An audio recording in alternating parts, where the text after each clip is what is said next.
ನಮ್ಮ ಬೆಂಗಳೂರಿನ ವಾತಾವರಣ ಹೇಳಬೇಕು ಅಂದರೆ ಮಧ್ಯಾಹ್ನ ತಡೆಯೋಕ್ಕೆ ಆಗದಲ್ಲೇ ಇರೋಷ್ಟು ಸುಡು ಬಿಸಿಲಿತ್ತು. ಅದೇ ಸಂಜೆ ಆಗ್ತಿದ್ದಂಗೆ ಅಷ್ಟೇ ಜೋರು ಗಾಳಿ ಮಳೆ ಬಂದಿದ್ದರಿಂದ ಆ ಮಧ್ಯಾಹ್ನದ ಸುಡು ಬಿಸಿಲಿಂದ ತಂಪಾದ ವಾತಾವರಣ ಕ್ರಿಯೇಟ್ ಆಯಿತು. ನೋಡೋಕ್ಕೆ ಅದೆಷ್ಟು ಖುಷಿ ಆಗ್ತಿತ್ತು. ಒಂದು ಕಡೆ ಖುಷಿ, ಮತ್ತೊಂದು ಕಡೆ ಭಯ ಆಗ್ತಿತ್ತು. ಮೇಲ್ಗಡೆ ಟ್ಯಾಂಕ್ ಎಲ್ಲಿ ಕೆಳಗಡೆ ಬಿದ್ದೋಗುತ್ತೋ ಅಂತನೋ ಹಾಗೆ ಸುಮಾರು ಕಡೆ ಮರಗಳು ಬಿದ್ದು ಹೋಗಿದೆ. ಸೊ ಮಳೆ ತುಂಬ ಖುಷಿ ಕೊಡುತ್ತೆ ನೋಡಲಿಕ್ಕೆ. ಆ ಸುಡು ಬಿಸಿಲಿಂದ ತತ್ತರಿಸಿ ಹೋಗಿದ್ವಿ. ಹಾಗೆ ನಮಗೆ ಮಾತ್ರ ಅಲ್ಲ, ಸ್ನೂಫಿಗೂ ಮನೆ ಒಳಗಡೆ ಇದ್ದಾಗ ಅವಳು ಮಳೆ ಬಂತು ಅಂದರೆ ಅಥವಾ ಗುಡುಗು ಸಿಡು ಬಂದರೆ ಹೆದರ್ಕೋತಾಳೆ. ಆದರೆ ಇವಾಗ ಇಲ್ಲಿ ನೋಡಿ, ಅವಳಾಗೆ ನೀರಲ್ಲಿ ಮಳೆಯಲ್ಲಿ ಹೋಗೋದು ನೆನ್ಕೊಂಬರೋದು ಆ ಥರ ಅವಳು ಕೂಡ ಆಟ ಆಡ್ತಾ ಇದ್ಲು. ಸೊ ಮಳೆ ಅಂದರೆ ಎಲ್ರಿಗೂ ಖುಷಿನೇ.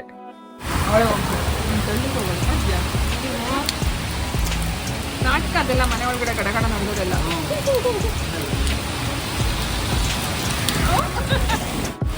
ಹೋಗೋದೇ ನೆನ್ಕೊಂಬರೋದು. ಹೋಟೆಲ್ ಕಳ್ಸೋಣ ಅಂತ ಬಂದ್ವಿ. ಈಗಷ್ಟೇ ಒಂದು ಸ್ನ್ಯಾಕ್ಸ್ ಆರ್ಡರ್ ಇತ್ತು. ನೋಡಿದ್ರೆ ಮಳೆ ಎಷ್ಟು ಜೋರಾಗಿ ಬರ್ತಾ ಇದೆ. ಏನು ಸ್ಪೀಡಾಗಿ ಹೋಗ್ತಾರಲ್ಲ ಈ ಮಳೆಯಲ್ಲಿ.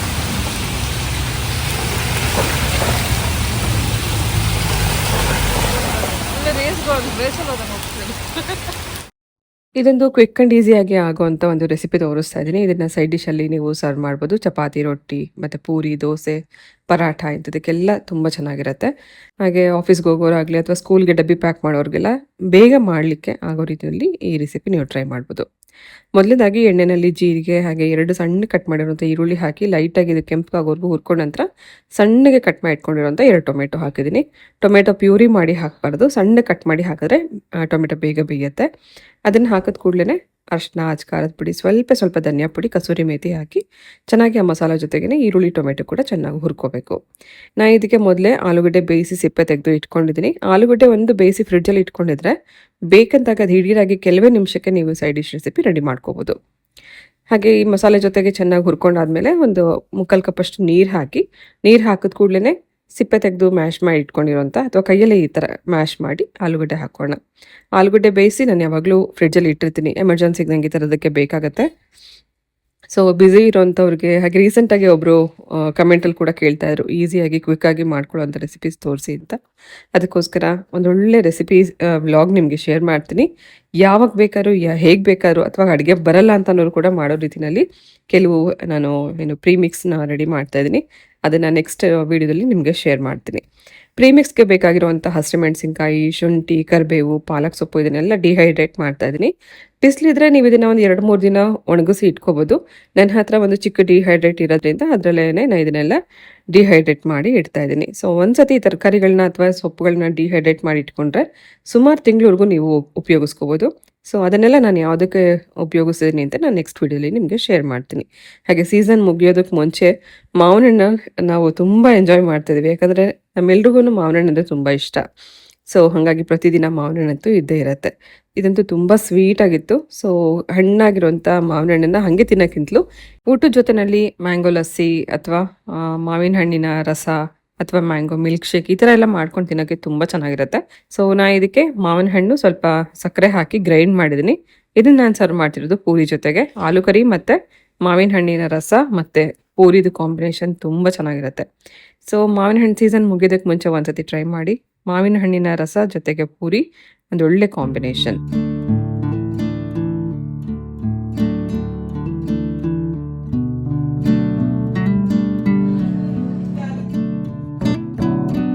ಇವತ್ತು ಸಡನ್ ಆಗಿ ಅಪ್ಪ ಅಮ್ಮ ಮನೆಗೆ ಬಂದರು. ಅಂದರೆ ನನಗೆ ಇನ್ಫಾರ್ಮ್ ಮಾಡಿರಲಿಲ್ಲ ಬರ್ತೀವಿ ಅಂತ. ಸಡನ್ನಾಗಿ ಬಂದರು. ಆ್ಯಸ್ ಯೂಶ್ವಲ್ ನಾನು ಮನೆ ಕೆಲಸ ಮಾಡ್ತಾಯಿದ್ದೆ. ಅಷ್ಟರಲ್ಲಿ ಅಪ್ಪ ಅಮ್ಮ ಬಂದ ತಕ್ಷಣ ಟೀ ಮಾಡಿಕೊಟ್ಟೆ. ಇವತ್ತು ಗುರುವಾರ ಆಗಿರೋದ್ರಿಂದ ಪ್ರಿಯಾ ತಲೆ ಸ್ನಾನ ಮಾಡಿಕೊಂಡು ಪೂಜೆ ಮಾಡ್ತಾಯಿದ್ಲು. ಅಪ್ಪ ಅಮ್ಮ ಬಂದಿರೋ ರೀಸನ್ ಏನಂತಂದರೆ ನಮ್ಮ ತಂದೆದು ಕಣ್ಣದು ಒಂದು ಟೆಸ್ಟ್ ನಡೀತಾ ಇದೆ. ಅದಕ್ಕೋಸ್ಕರ ಚೆಕಪ್ ಮಾಡ್ಸೋಕ್ಕೆ ಅಂತಲೇ ಬಂದಿದ್ದರು. ಫಸ್ಟು ರಂಗನಾಥನ ಮನೆಗೆ ಹೋಗಿ ಅಲ್ಲಿಂದ ಮಕ್ಕಳನ್ನ ಕರ್ಕೊಂಡು ಇಲ್ಲಿಗೆ ಬಂದರು. ಸೊ ನಾಳೆ ಬೆಳಗ್ಗೆ ಅರ್ಲಿ ಮಾರ್ನಿಂಗ್ ಇದಕ್ಕೆ ಹೋಗಬೇಕು, ಹಾಸ್ಪಿಟ್ಲಿಗೆ ಹೋಗಬೇಕು ಅಂತಂದರು. ಅದಕ್ಕೆ ಮುಂಚೆನೇ ಒಂದ್ಸತಿ ಮಾತಾಡ್ಸ್ಕೊಂಡು ಹೋಗೋಕ್ಕೆ ಅಂತ ಬಂದಿದ್ದರು. ಆ ಟೈಮಲ್ಲಿ ನಾವು ಒಂದು ಪ್ಲ್ಯಾನ್ ಕೂಡ ಮಾಡ್ತಾಯಿದ್ವಿ, ಟ್ರಿಪ್ ಹೋಗೋಣ, 1 ಡೇ ಟ್ರಿಪ್ ಅಂತ.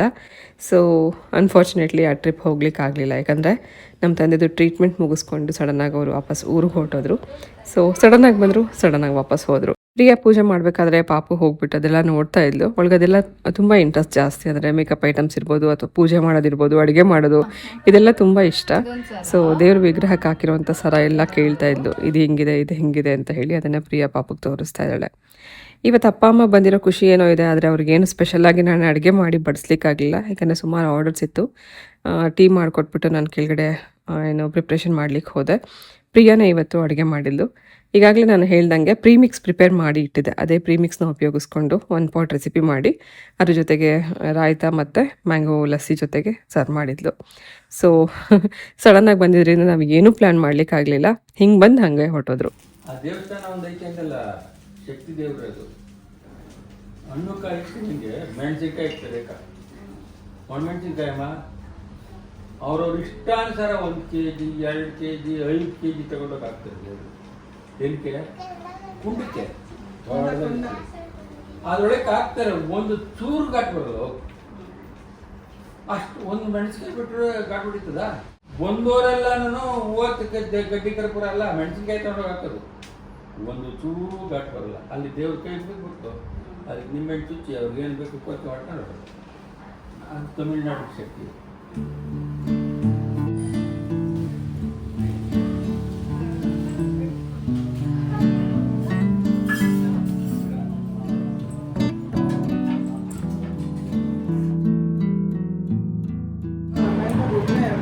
ಸೋಯಾ ಮೆಂತ್ಯ ಪಲಾವ್ ಮತ್ತು ರಾಯ್ತಾ ಮತ್ತು ಮೊಸರು, ಸಾರಿ ಅದು ಮ್ಯಾಂಗೋ ಮಿಲ್ಕ್ ಶೇಕ್.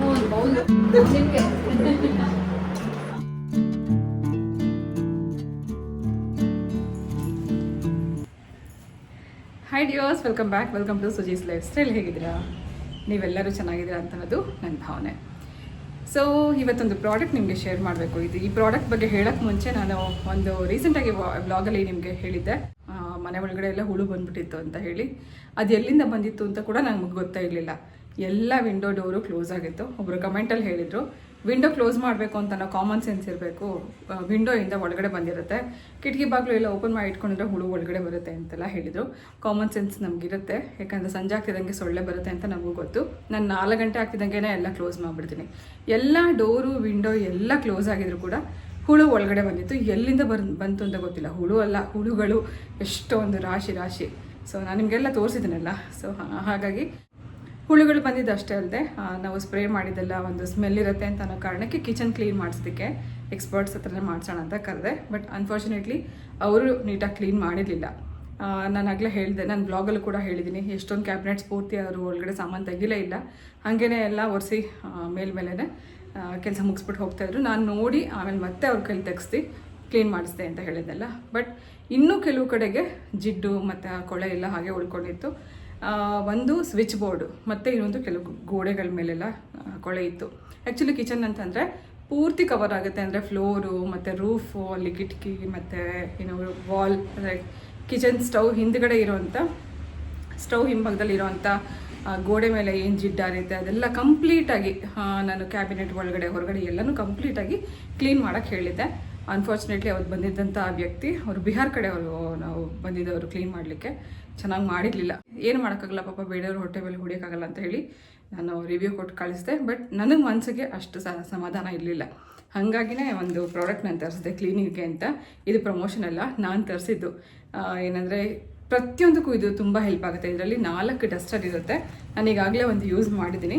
ನೀರಲ್ಲಿ ಸುಮ್ಮನೆ ಇದನ್ನು ಅದ್ಕೊಂಡು ಒರೆಸ್ತಾ ಹೋಗ್ಬೋದು. ಎಲ್ಲೇ ಅದು ಧೂಳಿರಲಿ, ಜಿಡ್ಡಿರಲಿ, ಕೊಳೆ ಇರಲಿ, ಕಂಪ್ಲೀಟಾಗಿ ಹೊಟ್ಟೋಗುತ್ತೆ. ಕಿಚನ್ ಕ್ಲೀನ್ ಮಾಡಿಸಿದ್ಮೇಲೆ ಕೂಡ ನೀವು ನೋಡ್ತಿದ್ರಲ್ಲ, ಸ್ವಿಚ್ ಬೋರ್ಡ್ ಮೇಲೆ ಮತ್ತು ವಾಲ್ ಮೇಲೆ ಇರುವಂಥ ಕೊಳೆ ಇದು. ನೀರಲ್ಲಿ ಡಸ್ಟನ್ನು ಹತ್ಕೊಂಡು ಒರೆಸ್ತಾ ಇದ್ದಂಗೆ ಅದೆಷ್ಟೇ ಜಿಡ್ಡು ಕೊಳೆ ಇರಲಿ ಹೊಟ್ಟೋಗುತ್ತೆ. ಅಡುಗೆ ಮನೇಲಿ ಇರುವಂಥ ಪ್ರತಿಯೊಂದು ವಸ್ತುಗಳು, ಅಂದರೆ ಕಿಟಕಿ ಮತ್ತು ಗೋಡೆ, ಎಲೆಕ್ಟ್ರಿಕ್ ಐಟಮ್ಸ್ ಕೆಲವು ನೀರಲ್ಲಿ ತೊಳೆಯೋಕ್ಕಾಗಲ್ಲ ಅಂತ ಅನ್ನೋದು, ಫ್ರಿಡ್ಜು, ಟಿವಿ, ಪ್ರತಿಯೊಂದು ಇದರಿಂದಲೇ ನಾನು ಇವತ್ತು ಕ್ಲೀನ್ ಮಾಡಿದೆ. ಇದೊಂದು ರೀತಿ ಮಲ್ಟಿಪರ್ಪಸ್ ಕ್ಲೀನರ್ ಅಂತಲೇ ಹೇಳ್ಬೋದು. ಬರೀ ಮನೆ ಅಂದರೆ ಅಡುಗೆ ಮನೆಗೆ ಮಾತ್ರ ಅಲ್ಲ, ಎಲ್ಲೇ ಧೂಳು ಕೊಳೆ ಇರಲಿ ಅದೆಲ್ಲ ಕ್ಲೀನ್ ಮಾಡ್ಕೋಬೋದು. ತುಂಬ ಚೆನ್ನಾಗಿದೆ. ಸೊ ಇದರ ಲಿಂಕ್ ನಾನು ಡಿಸ್ಕ್ರಿಪ್ಷನ್ ಬಾಕ್ಸಲ್ಲಿ ಹಾಕಿರ್ತೀನಿ, ಚೆಕ್ ಮಾಡಿ. ಅಮೆಝಾನಿಂದ ನಾನು ಇದನ್ನು ತರಿಸಿದ್ದೆ. ಮತ್ತೊಂದು ಕ್ವಿಕ್ ಆ್ಯಂಡ್ ಈಸಿಯಾಗಿ ಮಾಡುವಂಥ ಒಂದು ರೆಸಿಪಿ ನೋಡ್ಕೊಂಬರೋಣ. ಮೊದಲು ಕುಕ್ಕರಲ್ಲಿ ಹೆಸರುಬೇಳೆ ಬೇಯಿಸ್ಕೊಂಡಿದ್ದೀನಿ. ಒಂದು ಸಣ್ಣ ಕಪ್ಪಷ್ಟು ಹೆಸರುಬೇಳೆನ ಅದು ಮುಳುಗೋಷ್ಟು ನೀರು ಹಾಕಿ, ಎಣ್ಣೆ ಅರಿಶಿನ ಏನು ಹಾಕೋದು ಬೇಡ, ಅದನ್ನು ಫಸ್ಟ್ ಬೇಯಿಸ್ಕೊಂಡು ಸಪ್ರೇಟಾಗಿ ಇಟ್ಕೊಳ್ಳೋಣ. ಸೊ ಇದು ನುಣ್ಣಗಾದರೂ ಪರವಾಗಿಲ್ಲ.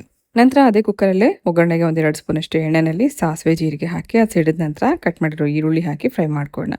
ಸ್ವಲ್ಪ ಲೈಟಾಗಿ ಟ್ರಾನ್ಸ್ಪರೆಂಟ್ ಆಗೋವರೆಗೂ ಹುರ್ಕೊಂಡ ನಂತರ ಒಂದು 3-4 ಎಸ್ಲಷ್ಟು ಬೆಳ್ಳುಳ್ಳಿ, ಒಂದು ಸ್ವಲ್ಪ ಕರಿಬೇವು ಹಾಗೆ ಹಸಿರು ಮೆಣಸಿನ್ಕಾಯಿ ಕಟ್ ಮಾಡಿ ಹಾಕಿದ್ದೀನಿ.